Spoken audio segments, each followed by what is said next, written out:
ప్రముఖ సీనియర్ రాజకీయ నాయకులు Telugu Desam party Visakha urban organising secretary, Visakha జిల్లా పేరిక సంఘ అధ్యక్షులు ఆకిరెడ్డి జగదీష్ ని వారి సంఘ కార్యాలయంలో మర్యాదపూర్వకంగా కలిసిన సిటీ జర్నలిస్ట్ వెల్ఫేర్ అసోసియేషన్ పత్రికా ప్రతినిధులు. ఆయన రాజకీయ అరంగేటం చేసినప్పటి నుండి తమ వార్డు ప్రజలకు అందించిన అనేక సేవా కార్యక్రమాలను గుర్తు చేసుకుంటూ భవిష్యత్తులో విశాఖ జిల్లాలో ఏదైనా ఒక నియోజకవర్గానికి శాసనసభ్యులుగా ఎన్నికయ్యి మరిన్ని మెరుగైన సేవలు ఆయన ప్రజలకు అందించాలని ఆయన్ని ప్రోత్సహిస్తూ మూడోసారి పెరిక సంఘ అధ్యక్షులుగా నియమితులైన ఆకిరెడ్డి జగదీష్ని సన్మానించి అభినందనలు తెలియజేసిన సిటీ జర్నలిస్ట్ వెల్ఫేర్ అసోసియేషన్ అధ్యక్షులు శ్రీమంతుల మనోజ్ కుమార్, ఉపాధ్యక్షులు రేగిడి రూప గుణశేఖర్ ఈ కార్యక్రమంలో పాల్గొన్న ఇతర కార్యవర్గ సభ్యులు. ఈ సందర్భంగా ఆకిరెడ్డి జగదీష్ మీడియాతో మాట్లాడుతూ, నా రాజకీయ ప్రయాణం ఇప్పటిది కాదు. నేను స్వర్గీయ నందమూరి తారక రామారావు గారికి వీరాభిమానిని. ఆయన స్ఫూర్తితోనే నేను నా టీనేజ్ వయస్సు నుండే రాజకీయ రంగ ప్రవేశం చేశాను. అన్న నందమూరి తారక రామారావు గారు స్థాపించిన తెలుగుదేశం పార్టీ రాష్ట్ర ప్రజల అభివృద్ధి కొరకు ఎంతో కృషి చేసింది. ఆయన స్ఫూర్తితోనే ఎన్ని ఒడిదుడుకులు వచ్చినా పార్టీని నమ్ముకుని ఉన్నాను. తెలుగుదేశం ప్రభుత్వం నా సీనియారిటీని, నా సేవల్ని గుర్తించి నాకు ఒక నియోజకవర్గానికి శాసనసభ్యులుగా పోటీ చేసే అవకాశం ఇచ్చినట్లయితే ఖచ్చితంగా నేను నా సత్తాను నిరూపించుకుని ప్రజలకు ఉత్తమమైన సేవలు అందించాలని ఆశపడుతున్నాను అని చెప్పుకొచ్చారు. జిల్లా పదవి చేయాలి. ఆ జిల్లా పదవిని 2014 మహానాడుల తర్వాత నాకు అది నామినేషన్గా ఎల్లపూడి గారు, గంటా గారు అందరూ ప్రమాణస్వీకారం చేయించారు. అక్కడి నుండి నా యాత్ర స్టార్ట్ అయ్యి నేను ఆర్థికంగా పనిచేస్తూ ఎదిగి మా పిల్లలు కూడా ఎడ్యుకేషన్ పరంగా ఉండి భగవంతుడి దేవాలు అలా నడిచిపోయింది. ఈరోజుకి ఈ స్టేజ్ ఇచ్చాడు దేవుడు. మొన్న 2021లోని కార్పొరేటర్ టికెట్ కూడా నాకు టీడీపీ ఇవ్వడం జరిగింది. గుర్తించి అలాగే నన్ను గుర్తించి ఏ ఎలక్షన్కైనా ఇన్ఛార్జీలుగా మన విశాఖ జిల్లా కాకుండా నర్సీపట్నం కానీ ఎక్కడైనా ఇన్ఛార్జీలుగా పంపించి ఎలక్షన్ అంతా చూసి గతసారి పంచాయతీ ఎలక్షన్లో నన్ను ఇన్ఛార్జిగా సపోర్ట్ చేశారు. మన లాస్ట్ ఎమ్మెల్సీ ఎలక్షన్లో కూడా ఉత్తరాంధ్రకి ఇచ్చాపురం వేశారు. ఇలా ప్రతి దగ్గర నన్ను గుర్తించి ఒక్కొక్కటి ఒక ఇన్ఛార్జిని ఇస్తూ వెళ్తూ మొన్న నా జీవితంలో ఫస్ట్ టైం చంద్రబాబు నాయుడు గారు నా బుద్ధి మీద చేసి 3.5 నిమిషాలు మాట్లాడారనమాట. మొన్న ఎలక్షన్ అయిపోయింది, వర్క్షాప్ మీటింగ్కి అని పిలిచారు. పిలిచి అమరావతిలోని మా ఎన్టీఆర్ ట్రస్ట్ బాగుందో అని మాట్లాడారు. వాటిలో నీ పేరు బాగుంది, బాగా పనిచేస్తున్నారు. అలాగే లోకేష్ అన్న కూడా సిటీ ఆఫీస్కి వచ్చేటప్పుడు జాగ్రత్తగా పనిచేయి జగదీష్ అన్న, మనందరం కలిసి యువకాలంగా మళ్ళీ పార్టీని బలోపేతం చేద్దామని లోకేష్ బాబు గారు. అలాగే నాకున్న మా నాయకులు విశాఖ జిల్లాలో ఎవరైతే ఉన్నారో పెద్ద నాయకులు వారందరూ కూడా మాకు గౌరవించి మా నాయకత్వాన్ని మేము ఎదగడానికి కారకులయ్యేది మా విశాఖ జిల్లా నాయకులు, పెద్ద నాయకులు టీడీపీ తరఫున. ఏ ఒక్కటి కూడా అన్న ఇదంటే నువ్వు చేసి మేము ఉన్నా అని ప్రతి ఎమ్మెల్యే, అంటే ఒక నియోజకవర్గానికి ఒక ఎమ్మెల్యే కానీ నాకు అందరూ ఎమ్మెల్యేలు సపోర్ట్గా ఉంటారు. ఎవరైనా పెద్దవాళ్ళు నేను ఎలాగైనా జగదీష్ బాగున్నా అని ఒక గుర్తింపు ఇచ్చి విశాఖ జిల్లాలో కానీ విజయనగరం కానీ ఉత్తరాంధ్రలో ఎక్కడైనా సరే మంచి నాయకులు, మా తెలుగుదేశం నాయకులు అందరూ కూడా నాకు మంచి గుర్తింపు ఇచ్చి గౌరవిస్తారు. అలాగే ఎలక్షన్లో కూడా నా వంతు పని నేను పార్టీ బలోపేతానికి ఎంత కష్టపడాలో అంత కష్టపడి డే అండ్ నైట్ మా క్యాడర్ని తిప్పుతూ మా క్యాడర్ని అలా ఈ ఆఫీసులో మీటింగ్లు పెట్టి మనం ఈ రాత్రి రేపు ఈ మీటింగ్ పెట్టాలా, రేపు ఈ ధర్నా చేయాలి. అధికారంలో లేనప్పుడు కూడా ధర్నాలు చేసి రేపు 4 టౌన్ పోలీస్ స్టేషన్ అలాగే 5th టౌన్ పోలీస్ స్టేషన్లో 3 రోజులు ఉంచారు మమ్మల్ని. మొన్న ఈ 5 సంవత్సరాల్లో ఫస్ట్ టైం మేము స్టేషన్కి వెళ్ళాల్సింది. అలాగే అన్ని బాధలు పడి ప్రజలందరూ కూడా మళ్ళీ చంద్రబాబు నాయుడు గారి కష్టాన్ని గుర్తించారు. గత పాలనలో ఆయన ఎంత బాగా చేశారు. ఈ 5 సంవత్సరాలు ఈ ఆంధ్రప్రదేశ్ అంత మిస్ అయిపోయాం. అయినా కానీ ఉంటే ఈరోజు ఆంధ్రప్రదేశ్ బంగారు భవిష్యత్తు, సెకండ్ హైదరాబాద్, ముంబై, బెంగళూరు అవును. ఈ 5 సంవత్సరాలు మిస్ అవడం వల్ల మళ్ళీ 20 సంవత్సరాలు వెనక్కి వెళ్ళిపోయాం. కాబట్టి ఈసారైనా మళ్ళీ చంద్రబాబు నాయుడు గారు నాయకత్వాన్ని ఆంధ్రప్రదేశ్ తీసుకొచ్చి బంగారు భవిష్యత్తు మళ్ళీ మన పిల్లలకి ఇవ్వాలని ప్రజలందరూ కంకణం కట్టుకొని ఉమ్మడి ఎన్డీఏ అభ్యర్థులుగా పవన్ కళ్యాణ్ గారు కూడా మనందరం కలిసి పనిచేసి మన కోసం కాదు, మనం మెట్టు దిగి మన ఆంధ్రప్రదేశ్ ప్రజల కోసం కష్టపడదామని పవన్ కళ్యాణ్ గారు అలాగే చంద్రబాబు నాయుడు గారు దాని అంతటికి ఒక ఎత్తు అయితే ఒక ఎత్తు నారా లోకేష్ బాబు. యువకాలం చేసి కడప నుంచి విశాఖపట్నం వరకు ఎన్ని కష్టాలు పడ్డారో, ఆయన ఎన్ని అవమానాలు పడ్డారో, ఎన్ని కోడిగుడ్లతో ఆయన ఇసిరించుకున్నారో, ఎన్ని టమాటాలతో ఇసిరించుకున్నారో, మధ్య మధ్యలో ఇంట్లో ప్రాబ్లమ్స్ వచ్చి చనిపోయిన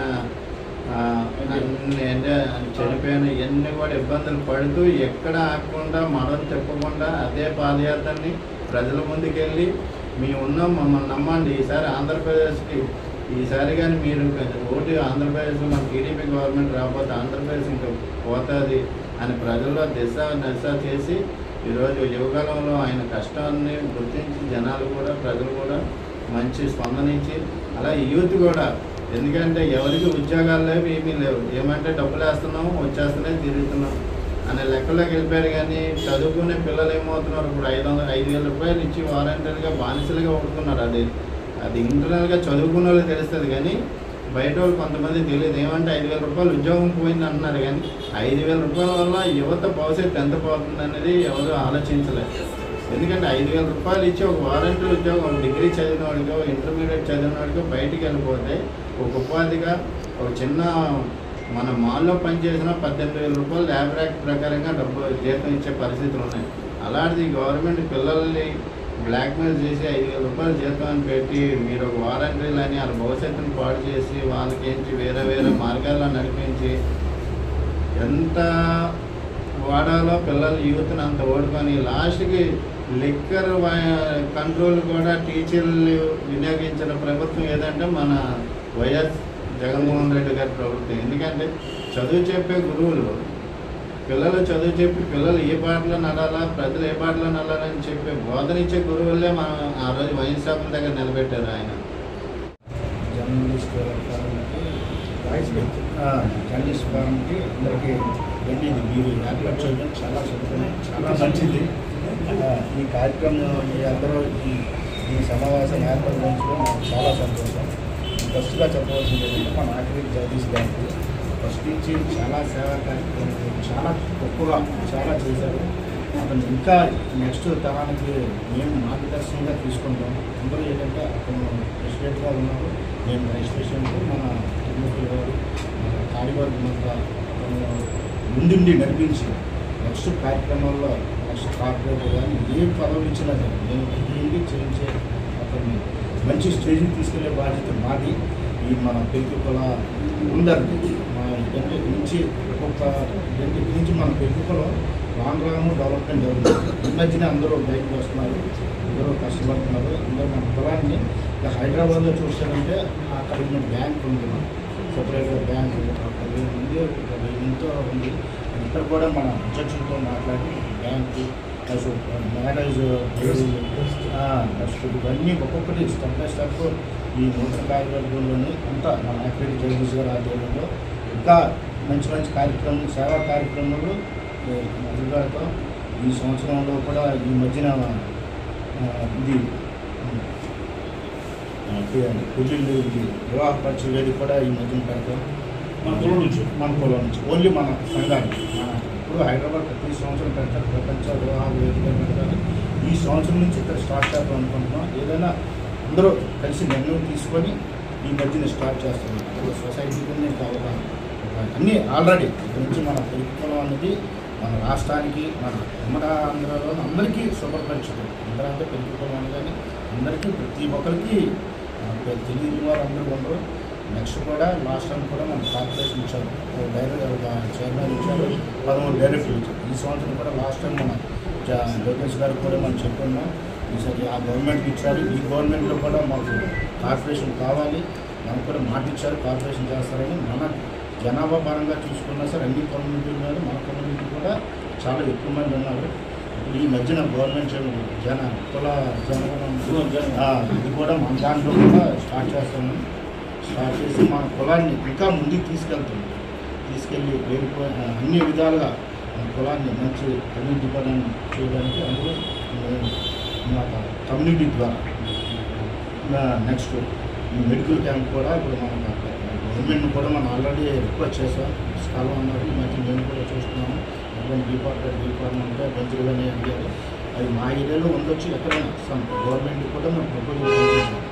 అది కూడా వస్తే ఒక బిల్డింగ్ కట్టి ఇక్కడి నుంచి అక్కడి నుంచి ఒక ట్రస్ట్లా ఒక సంవత్సరంలో మన ఆఖరి జగదీష్ గారు ఆర్డర్ నెక్స్ట్ అతను ఏదో స్టేట్ లెవెల్గా ఏదో మంచి పొజిషన్ మాత్రం మన కమ్యూనిటీ 100% మన కులాన్ని పైకి తీసుకురావడానికి మేము అందరూ సాయి చెప్పున కష్టపడి పనిచేస్తున్నాం.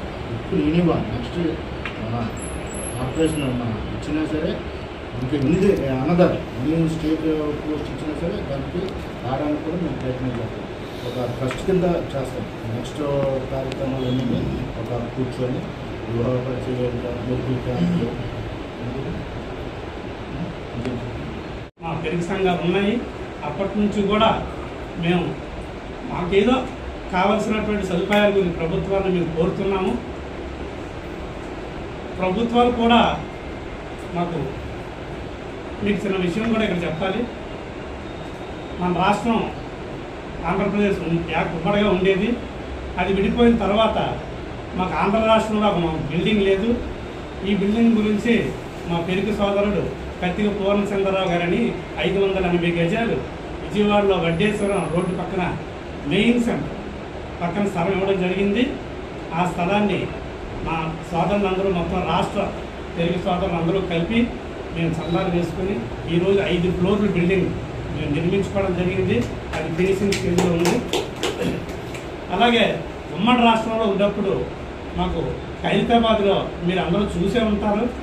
ట్రైన్లో మనం హైదరాబాద్ వెళ్తుంటే పెరుగు భవనం కనిపిస్తుంది. ట్రైన్లో వెళ్తే రోడ్డు పక్కనే కనిపిస్తుంది.